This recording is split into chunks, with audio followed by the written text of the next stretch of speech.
एकादशी।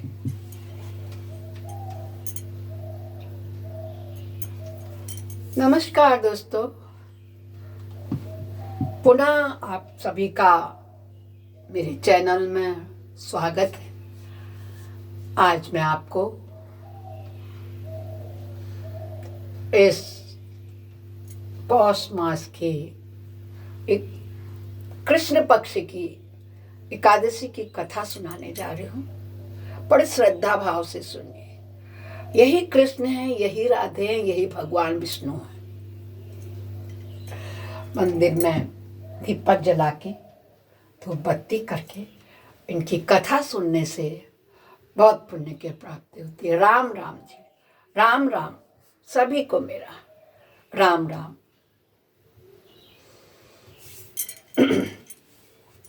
इस एकादशी का नाम है सफला।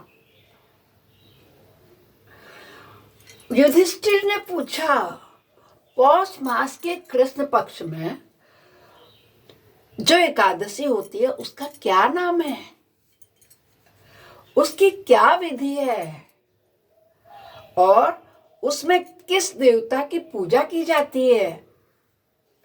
भगवान श्री कृष्ण ने कहा कि पौष मास के कृष्ण पक्ष में सफला नाम की एकादशी होती है।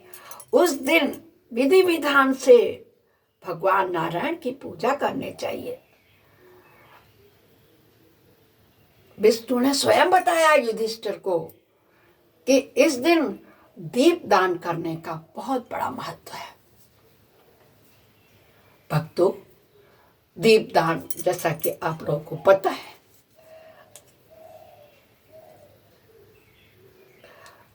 दीपदान करने का ही विधान है। रात को वैष्णव पुरुषों के साथ जागरण करना चाहिए। सफला एकादशी को विशेष रूप से दीपदान करना चाहिए। जागरण करने वालों को एकादशी के पूर्ण फल का मिलता है। इसकी कथा सुनाती हूं मैं। चंपावती नाम के राज्य में राजा महिष्मत नाम का एक राजा रहता था। महर्षि महिष्मत के 5 पुत्र थे। उसके सभी बेटे अच्छे थे, लेकिन सबसे बड़ा जो था ना, बहुत पापी था। जो सबसे बड़ा था बहुत पापी था। राजा के पैसों को पाप कर्म में ही खर्च कर देता था, दूसरों को धोखा देता था, सदा दुराचार और ब्राह्मणों को सताता था, उनकी निंदा करता था। अपने बेटे के पाप को देखकर राजा महिष्मत ने उसका नाम क्या रख दिया? लुंभक। उसका नाम ही लुंभक रख दिया।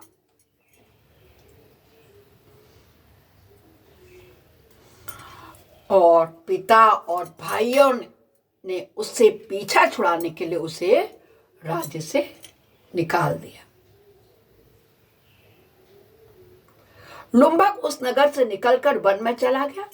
वहीं रहकर उस पापी ने लूट पाट शुरू कर दी। चोरी करके एक दिन वो जा रहा था तो राजा के सिपाहियों ने उसको पकड़ लिया। चोरी चपाटी उसका काम था। पकड़ लिया राजा के सिपाहियों ने उसे चोरी करते हुए। उसने अपने को राजा महिष्मत का पुत्र बतलाया तो सिपाहियों ने उसे छोड़ दिया, लेकिन उसे राज्य में नहीं आने दिया। वह बड़ा पापी था।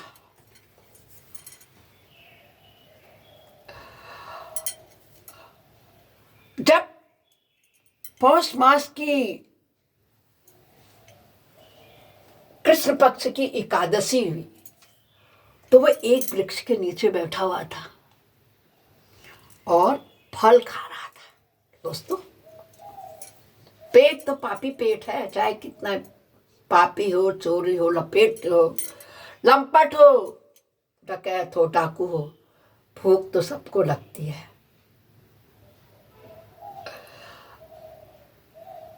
फल खा रहा था। एक दिन वो पुराना पीपल के पेड़ के पास आराम कर रहा था। उस वन में वह वृक्ष एक महान देवता माना जाता था।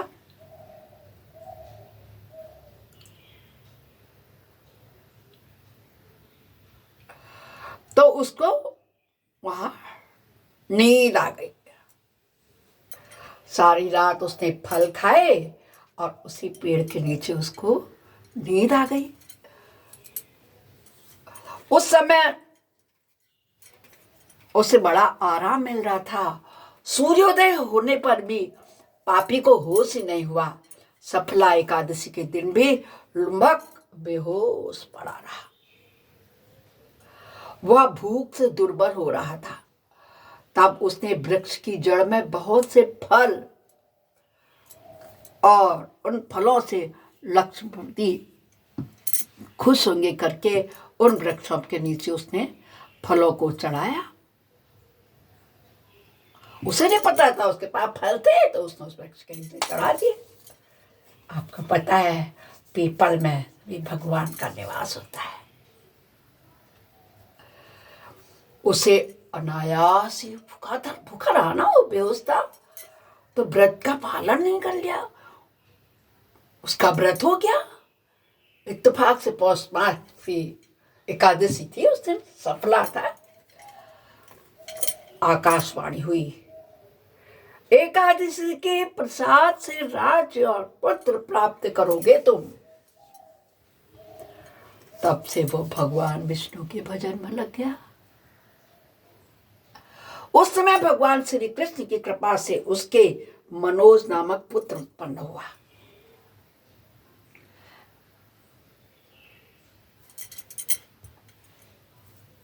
यदि न वो भूखा रहता, उस पेड़ के वृक्ष के नीचे नहीं वो सोया होता, बेहोश पड़ा रहा, उस वृक्ष की जड़ में फल पुष्प चढ़ाता, न उसे उसका राज्य वापस मिलता, न उसे राज्य में वापसी मिलती। आकाशवाणी होती और उसको पुत्र की प्राप्ति होती। उसको जिस पुत्र की प्राप्ति हुई उसका नाम क्या था? मनोज। तब से वो भगवान श्री विष्णु के भजन करने लगा। उस समय भगवान श्री कृष्ण से कृपा हुई, क्योंकि वो सफला एकादशी थी। सफला एकादशी का उत्तम व्रत करता है जो, उसे इस लोक में सुख भोग कर मरने के पश्चात भी मोक्ष की प्राप्ति होती है।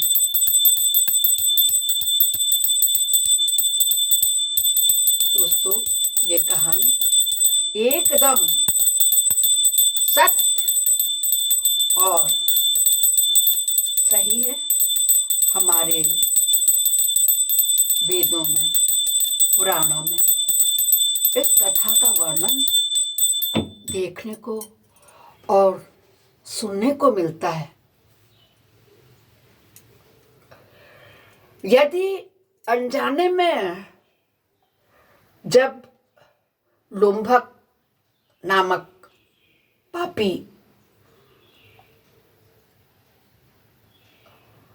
भूख से व्याकुल हो, बेहोशी की अवस्था में चोरी डका डालने वाला अनचाहे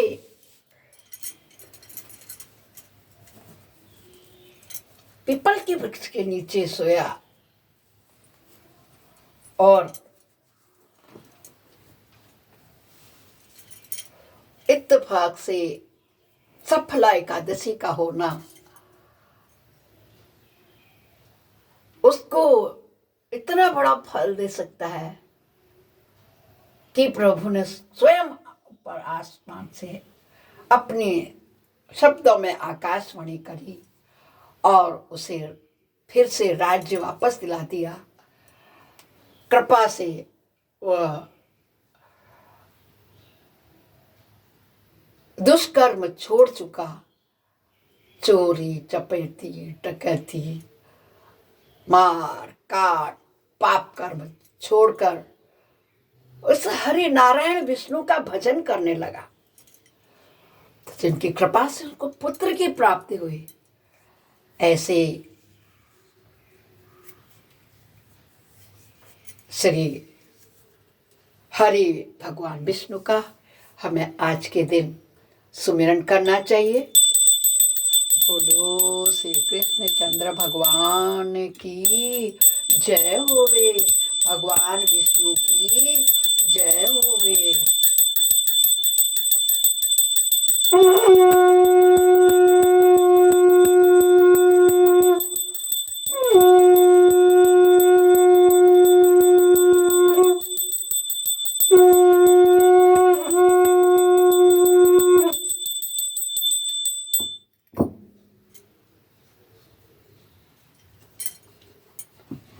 श्रीमन नारायण नारायण नारायण, श्रीमन नारायण नारायण नारायण, भजमन नारायण नारायण नारायण, श्रीमन नारायण नारायण नारायण, जय जय नारायण नारायण नारायण।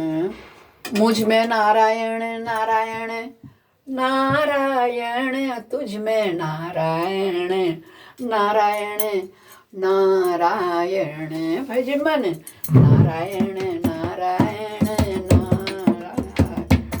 श्रीमन नारायण नारायण नारायण, जय जय नारायण नारायण नारायण, श्रीमन नारायण नारायण नारायण। इस प्रकार भक्तों, आज मैंने आपको सफला एकादशी की कथा सुनाई। आज के दिन आप इसको अपने घर में लगाइए, घर के सभी सदस्य सुनने। श्रवण मात्र से ही हमारे सारे पापों का नाश हो जाता है और हम भक्ति मार्ग की ओर प्रवेश करते हैं। नमस्कार।